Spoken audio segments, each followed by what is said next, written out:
Hello everyone, मेरा नाम है अभिषेक। नमस्कार, मेरा नाम है अविनाश। आज अविनाश अपने गांव की एक स्टोरी शेयर करना चाहते हैं। धन्यवाद अभिषेक। तो ये कहानी है मेरे गांव में घटी, जो मेरे पापा के साथ भी घटी थी उसी जगह। मेरे चाचा नहीं, मेरे पापा के चाचा, हम लोग भी उनको चाचा या काका बोलते हैं। तो ये स्टोरी स्टार्ट होती है जब मेरे दादा लोग होते हैं 20-22 साल के, मेरे काका रहते हैं 18 साल के। तो वो जब गांव से बाहर गए रहते हैं सामान लेने के लिए, सामान लेके वो वापस आते हैं। रास्ते में एक बगिया पड़ती है जहाँ पे अभी सारी चीज़ें होने वाली है आगे फ्यूचर में। वहाँ ऐसा बोला जाता है कि किसी आत्मा भूत या चुड़ैल का वास है। तो दोपहर में 12 बजे वो वापस आ रहे थे सामान लेके। उस बगिया से आते समय अचानक से उनके साथ क्या होता है उन्हें नहीं पता, और वो हमारे घर आते हैं। हमारे घर आने के बाद हम लोग के घर के सामने एक तालाब है। वो बिना कपड़ों के, अपने पूरे कपड़े उतार के, 18 साल का आदमी जिसकी अभी तक मेंटल कंडीशन कोई दिक्कत नहीं, नॉर्मल एकदम, अचानक से अपने पूरे कपड़े उतार के बिल्कुल नंगा तालाब में कूद जाता है और धीरे धीरे और गहराई की तरफ जाने लगता है। और वो बचने की कोशिश नहीं करता कि तैर के ऊपर आ जाऊं, मतलब गांव में सब लोग को तैरना तो आता है, लेकिन वो बचने की कोशिश नहीं करते, वो नीचे डूबते चले जाते हैं। तब से मेरे गांव में मेरे दादा और काफ़ी लोग देखते हैं उन्हें डूबते हुए, तो जाते बचाने, बचा के आते हैं। तो फिर पता चलता है कि कुछ है उनके ऊपर, तो उनके ऊपर झाड़ फूक होती गांव में, फिर वो थोड़ा नॉर्मल हो जाते हैं। अब कहानी आगे बढ़ती है 20 साल। अब जून जुलाई का महीना है, सिंचाई का समय चल रहा है। मेरे काका खेतों में पानी डालने के लिए रात में भी डाला जाता है, तो रात के 8-8 बजे खेतों में पानी डालने गए। उसमें ट्यूबवेल नहीं होते थे, तो नहर के पानी से ही पूरे खेत में सिंचाई की जाती थी। रात के 8-9 बज गए तो मेरी काकी उनके लिए खाना लेके आई। मेरे काका देख रहे कि काकी अभी होंगी तकरीबन 700 मीटर की दूरी पे, और उनके साइड में, मतलब कि एक साइड में 250-300 मीटर की दूरी पे एक उन्हें परछाई दिखी। 7-8 फीट का कोई आदमी, ऐसी परछाई दिखी। तो मेरे काका ऐसे देवता पूजे, हम लोग के गांव में ऐसा बोला जाता है, जो थोड़ा ऐसे ब्लैक मैजिक या फिर ये सब काम करता है, किसी स्पिरिचुअल पावर से अपना काम कराने के लिए, हम लोग के गांव में इसको देवता पूजना बोलते हैं। उन्होंने ऐसा काम कर रखा है।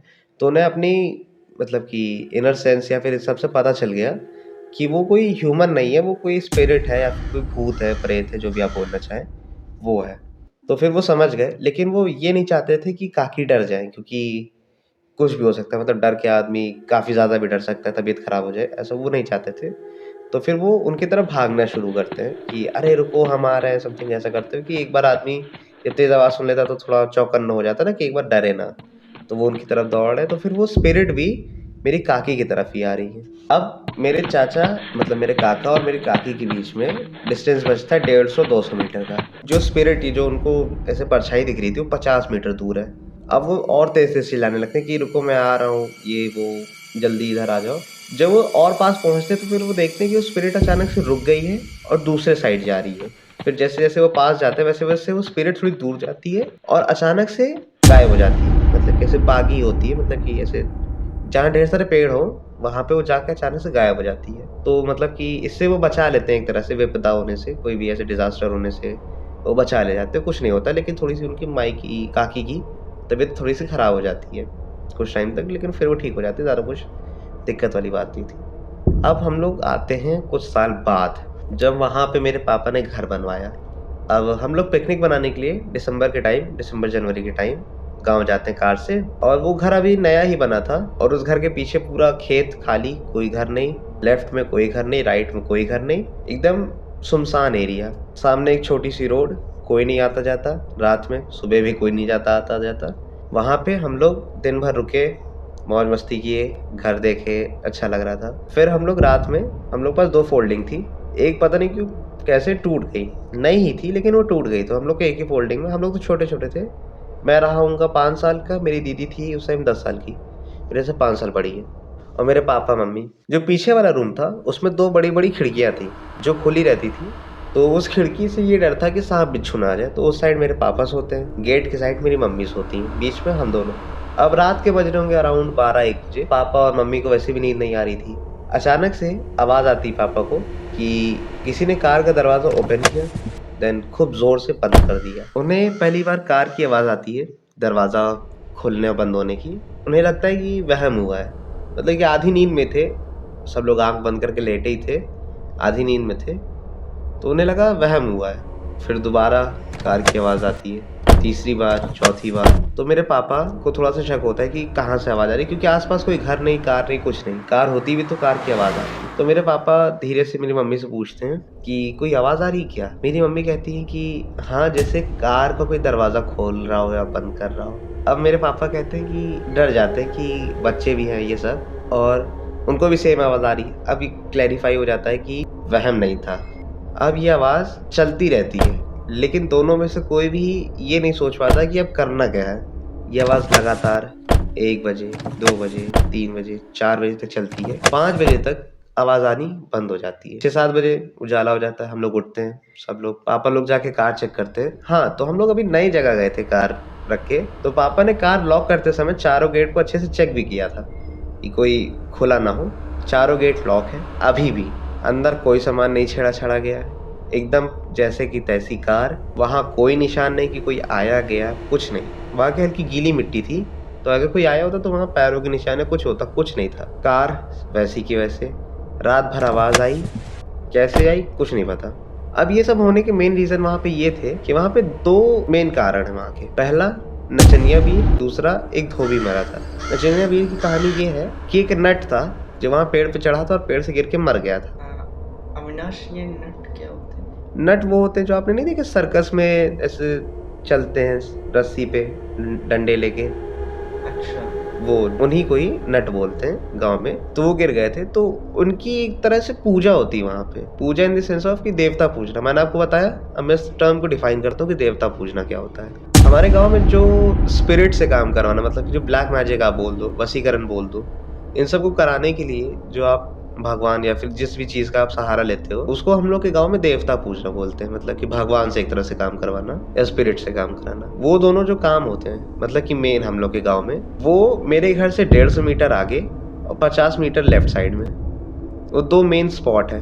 और अभी भी बोला जाता है उस जगह को, मतलब जो वहाँ के बूढ़े लोग हैं वो लोग बोलते हैं कि अरे उस जगह पे शाम को पहुंच जाए, वो तो भूत प्रेत का अड्डा। और ये सब चीज़ें ऐसे कंटिन्यू होती रहती है वहाँ पे, कभी भी नॉर्मल चीज़ नहीं होती हैं वहाँ पे। हमेशा ब्लैक मैजिक और ये सब चीज़ें लोग ऐसे परफॉर्म करने जाते ही रहते हैं। वहाँ सामने बगिया है, वहाँ पे होती है लेफ्ट साइड में हम लोग के घर के। इस वजह से वहाँ की नेगेटिविटी बहुत ज़्यादा बढ़ चुकी है।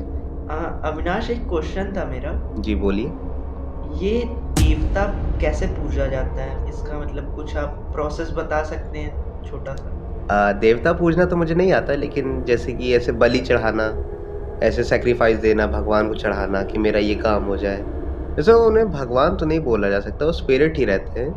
भगवान तो कुल देवी देवता टाइप्स नहीं, नहीं? वैसे नहीं, ये कुछ अलग ही होते हैं। जैसे कि ये भगवान नहीं होते हैं, ये मतलब इंसानों का छोटा मोटा काम कराने के लिए आप डेविल्स या फिर जो भी बोलना चाहे, स्पिरिट, घोस्ट, आत्मा, चुड़ैल, कुछ भी बोलना चाहे, ये वो होती हैं जिन्हें आप मीट, मुर्गा या फिर ऐसे ब्लड किसी का, इस तरह जो आप ऐसे उनको देते हैं, उसके बदले वो आपका काम करते हैं। जैसे कि अगर आपका कोई है, आप उसको हानि पहुंचाना चाहते हैं, तो इनके थ्रू आप वो कर सकते हैं। जैसे कि इस आदमी का चीज़ ख़राब हो जाए, ऐसे कुछ रिचुअल होंगे, आप उसे परफॉर्म करिए और उस आदमी का बुरा होना स्टार्ट हो जाएगा, ऐसा। जहाँ तक मैं इमेजिन कर पा रहा हूँ, तो ये जो स्पिरिट है, इसको बुलाने के लिए कोई शरीर चाहिए होती होगी किसी की, जिसके अंदर वो एंटर कर सके और तब वो बलि चढ़ाए, ऐसा सब? हाँ, ऐसा होता है। वहाँ पे एक ऐसे पर्टिकुलर आदमी बैठता है, जैसे जो मैंने अपने काका के बारे में बताया,